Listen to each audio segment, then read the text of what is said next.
El Centro Yanapanacuzum presenta Soncoiquipi Ticarizunchis. En tu corazón floreceremos.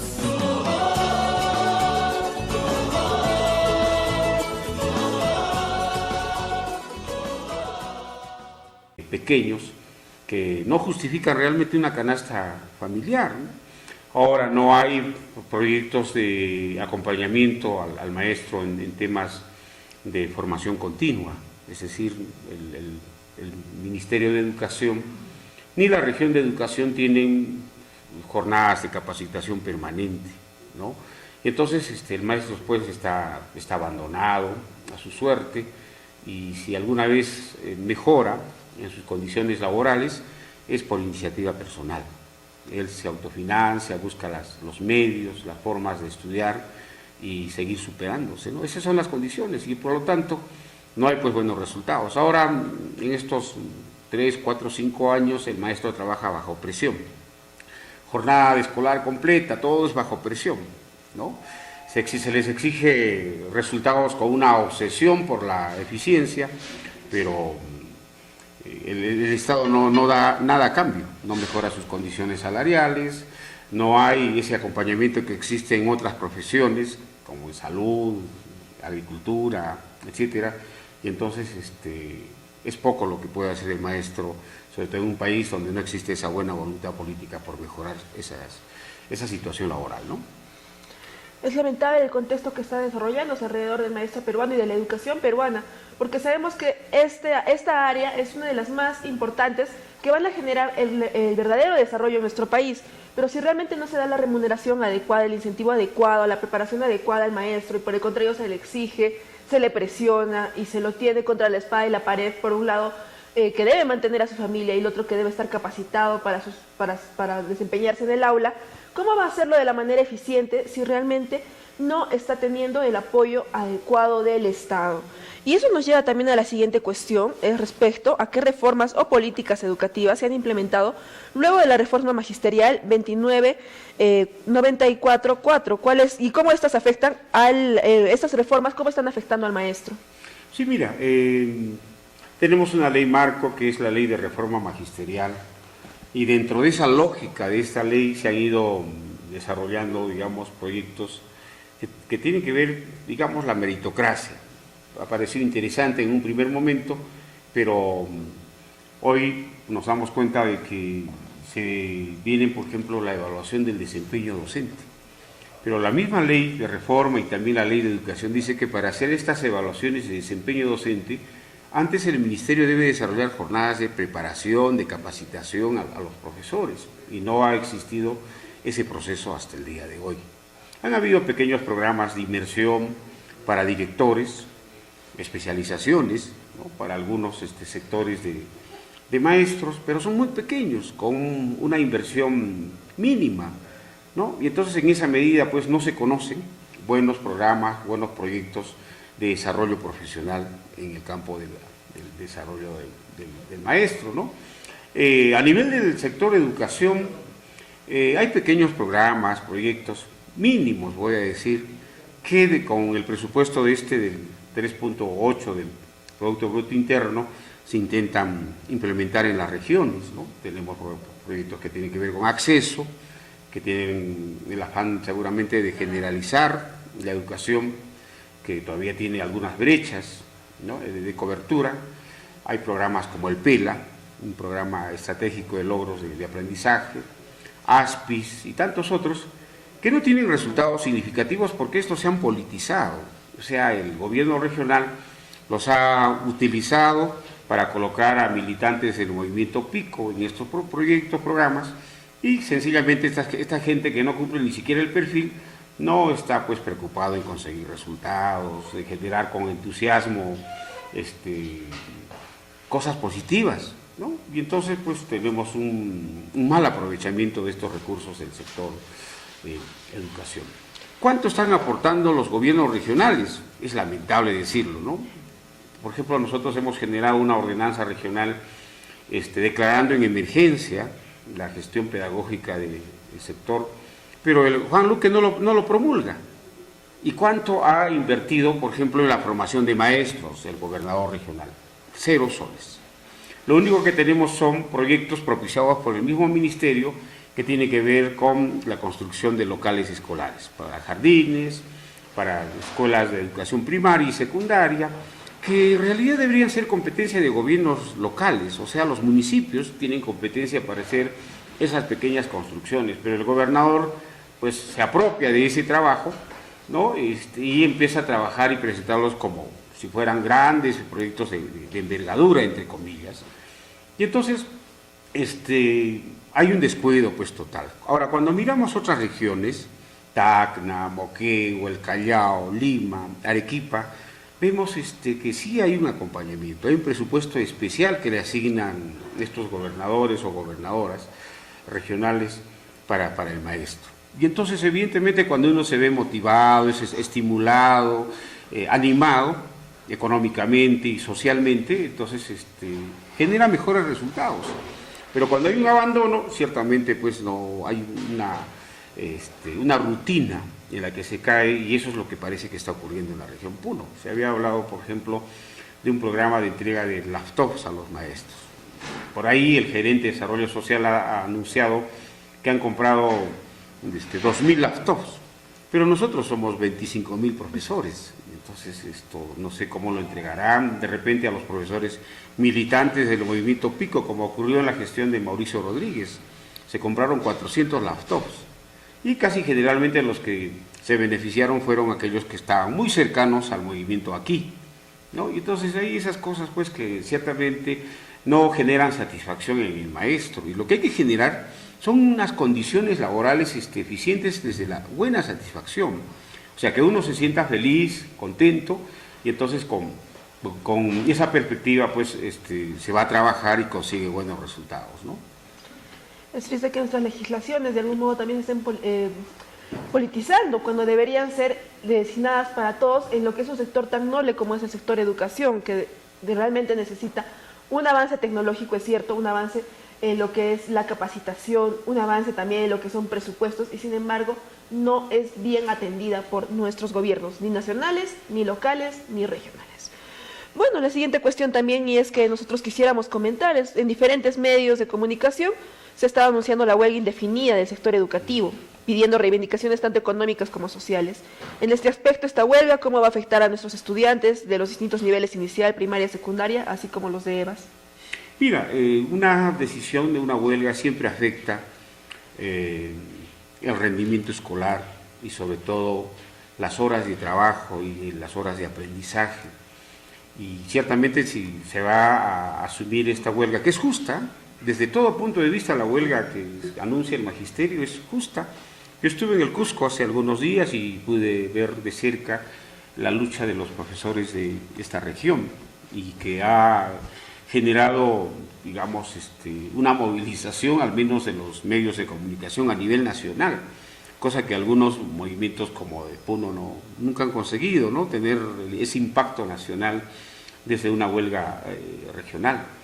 Ahora, el SUTE y los dirigentes tendrán que explicar cómo es que van a recuperar las clases, pero tiene que ser una recuperación sostenida, sincera, porque todos los años y cada vez que hay huelgas magisteriales, se dice vamos a recuperar clases, pero no se cumple jamás esa recuperación de clases, ¿no? Entonces el perjudicado es el estudiante de todas maneras. Ahora, el Estado tiene que darse cuenta de que si ellos no van a ceder, o sea, van a prolongar la huelga, como está ocurriendo ya en el Cusco, están ya más o menos por 19 días, ¿qué va a pasar? Sencillamente, la insensibilidad va a generar de que el más perjudicado de todo este movimiento social vaya a ser el estudiante. Entonces, la reflexión no solamente tiene que ser para la dirigencia del SUTE, sino también para los funcionarios del Ministerio de Educación, la ministra en especial, ¿no? Y el mismo gobierno del presidente Kuczynski, que tiene que darse cuenta y que tiene que, en cierta medida, pues, ser sensible y tener mayor voluntad política frente a los reclamos de los maestros, ¿no? La causa es muy justa. El maestro está pidiendo que se le revalorice, se le incentive económicamente y también con políticas sociales, políticas de capacitación, y eso está muy bien.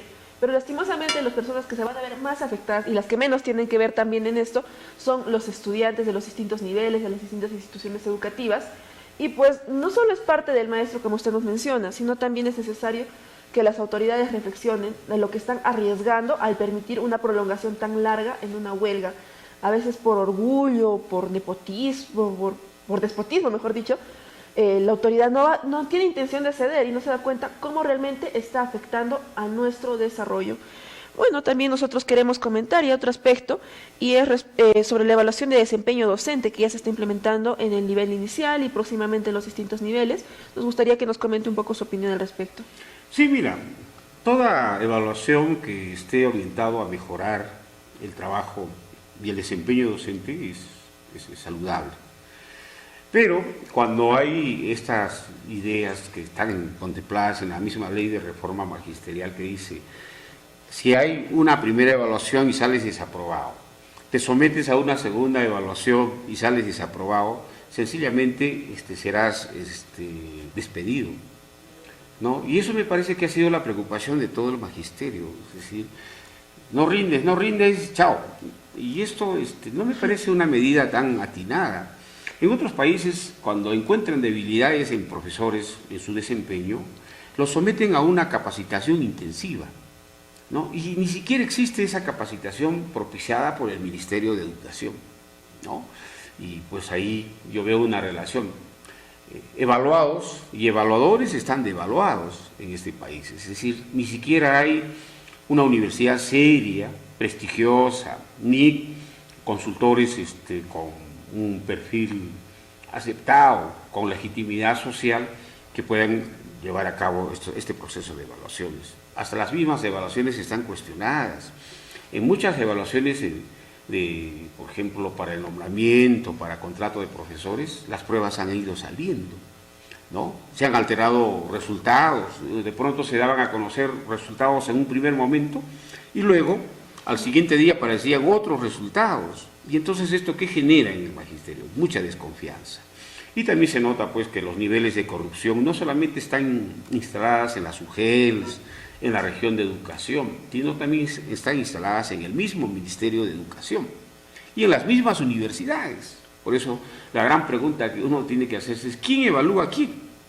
¿No? Y entonces en esa medida a veces pues se aparece de evaluador alguien que se le conoce muy bien en el ámbito educativo, que no tiene un buen perfil, no tiene mucha transparencia, pero está de evaluador, ¿no? Y ese es un problema que el ministerio lo tiene que mirar y tocar con pinzas, ¿no?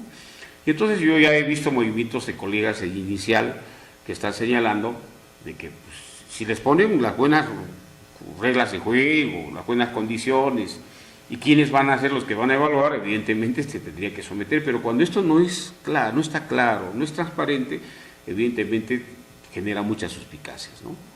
Y es responsabilidad del ministerio aclarar todo esto.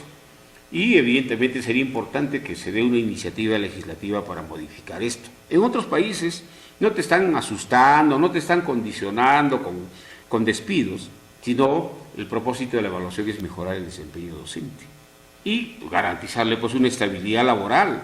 Y la estabilidad laboral tiene que ver mucho con una estabilidad emocional, ¿no? Entonces, ¿quién que esté condicionado, que esté presionado, va a conseguir buenos resultados? Nadie. Entonces, esas condiciones hay que mirar con mucho cuidado y es tarea del Ministerio de Educación. Es necesario que sea un replanteamiento tal vez de este tipo de evaluaciones que están buscando para empezar a presionar al maestro asustándolo, y esta no es la mejor manera de lograr que éste mejore. Por el contrario, me parece que más bien va a generar parte de resentimiento, de miedo, incertidumbre, desconfianza por parte del sector educativo hacia sus autoridades como es el Ministerio de Educación y las instituciones como la DEREB o la UGELPUN o las distintas UGELes de nuestra región. Por otro lado, también hay que tener en cuenta que hay ya un gran número de maestros que en estos momentos se encuentran desempleados. Y con esta evaluación que va a despedir a otra gran cantidad de maestros, pues vamos a vernos en todavía una crisis más grande de desempleo, y no solo eso, sino también de escasez, porque vamos al campo, encontramos escuelas donde hay un solo maestro para todos los grados. Sí, Grecia, mira, lo que yo quiero comentarte es lo siguiente. El ministerio piensa de que los que están trabajando y son nombrados son malos y hay que sacarlos con estas disposiciones de 2 evaluaciones. Y piensa en el ministerio que los que están egresando en las universidades son los que tienen un nuevo perfil, pero eso es falso. Cuando nosotros revisamos nuestras facultades de educación de nuestras universidades, ¿en qué condiciones están saliendo los nuevos estudiantes, los nuevos profesionales del sector de educación? Con las mismas debilidades. ¿Manejan tecnologías de la información y la comunicación, que es un requisito fundamental para trabajar en los tiempos de hoy? No. Tenemos una brecha más o menos de 60 años frente a los países asiáticos en manejos de tecnologías de la información y la comunicación. ¿Tienen las mismas debilidades los nuevos maestros que han salido de las facultades de educación? Sí. ¿No? ¿Manejan las últimas tendencias de la pedagogía? No. O sea, no hay ninguna diferencia entre el profesor antiguo, nombrado, con 20 años de servicios, con el profesor nuevo que ha egresado de la Facultad de Educación. Y el nuevo egresado trae los mismos vicios, las mismas debilidades que los han copiado los mismos catedráticos de la universidad. Y entonces, pues, si el Ministerio de Educación y el Estado no va a mejorar las facultades de educación, no vamos a poder cambiar nada. O sea, vamos a cambiar mocos por babas. Y eso no puede ser, ¿no? En los pedagógicos las condiciones son peores. Y entonces la nueva hornada de maestros que van saliendo, que van egresando, no tienen un nuevo perfil. Son los mismos perfiles que tienen los profesores que están ya en carrera.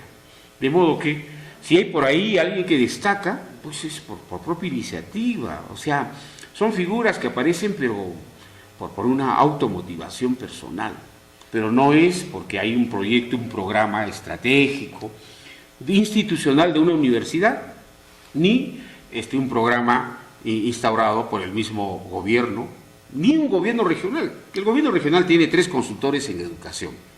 Jamás han generado ni una política educativa regional para los maestros, para mejorar, y así que uno se da cuenta y dice, caramba, esto es un camino para llorar, ¿ya? Para llorar. Y entonces, ahí pues no tenemos nada interesante, ¿no? Ni las universidades privadas, ¿eh? Ahora han hecho una capacitación para profesores, para directores, y han contratado a la USIL, puede decir con nombres propios, a la Universidad San Ignacio de Loyola. ¿En qué parte del mundo a nosotros nos van a convencer de que la San Ignacio de Loyola tiene una buena facultad de educación? No, para nada. Esa es una estafa intelectual. Lo mismo pasa con esta Universidad Cayetano Heredia. Mis respetos para la Universidad Cayetano Heredia en medicina, en psicología, pero jamás pues me van a decir que la Cayetano Heredia y la San Ignacio de Loyola, que es mejor que la Universidad de San Marcos, que está mejor que la Universidad La Cantuta. Imposible.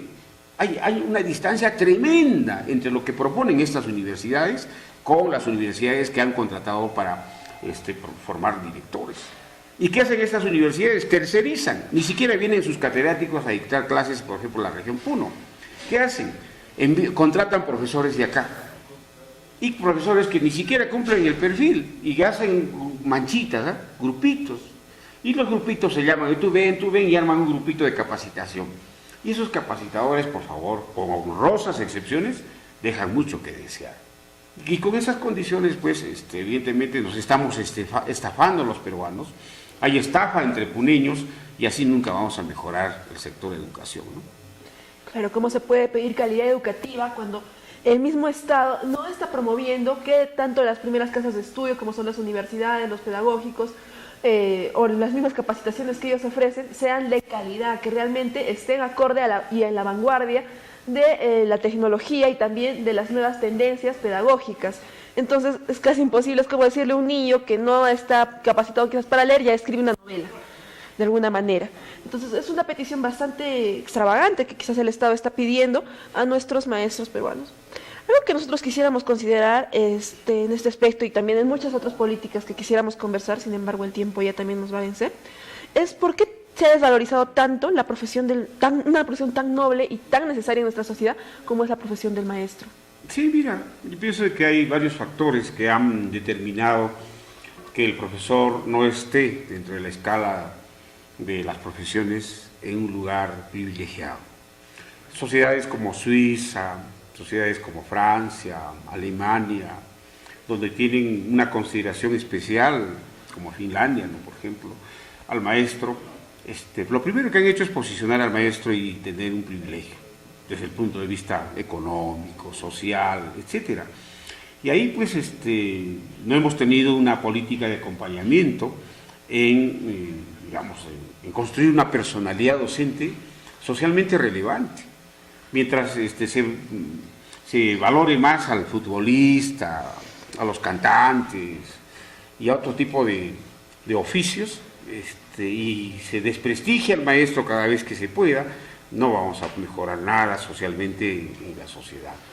Entonces, yo pienso de que no solamente es tarea del Estado, también es tarea de la sociedad nacional, regional, local, revalorizar la profesión docente, ¿no? Entonces ahí hay que trabajar muchísimo. Es una política de Estado, ¿no? Está en el proyecto educativo nacional revalorizar la formación y la profesión docente, y hasta el momento no se está haciendo. Cuando hay insensibilidad de un gobierno, y peor de un gobierno regional que no le dedica un sol a la formación docente, pues jamás vamos a tener un posicionamiento social que exige el maestro.